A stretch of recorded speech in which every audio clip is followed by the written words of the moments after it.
Akiwa bado Mombasa kule atuarifu na mingi zaidi. Katika taarifa nyingine, biwi la simanzi limetanda katika kijiji cha Kaunga, eneo bunge la Mumias Mashariki, kaunti ya Kakamega, baada ya mwanaume wa miaka 42 kuangukiwa na ukuta alipokuwa akiangusha ukuta wa nyumba yake.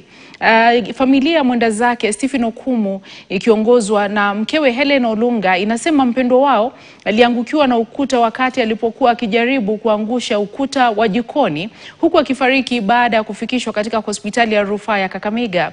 Kwa sasa mwili wa mwenda zake unahifadhiwa katika hifadhi ya maiti ya hospitali ya rufaa ya Kakamega.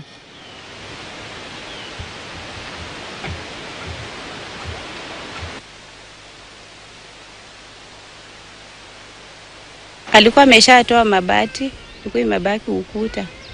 Mimi nikachukua nguo nilikuwa naenda kuosha, nikapita gate kidogo. Nyuma nikasikia anaitana, anaambia mtoto atoke. Toka.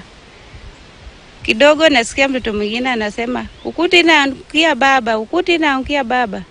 Mimi kurudi, nikapata ukuta ilikuwa imemwangukia. Watu walikuwa hapo, tukasaidiana tukamtoa. Tukajaribu kupeleka hospitali venye wamesema atrefado Kakamega. But ni ya Mungu ametuacha hivyo bila kuambia chochote. Huyo mtoto yangu alikuanga mzuri kwa mimi, analinda mimi. Msaidie, serikali isaidie mimi.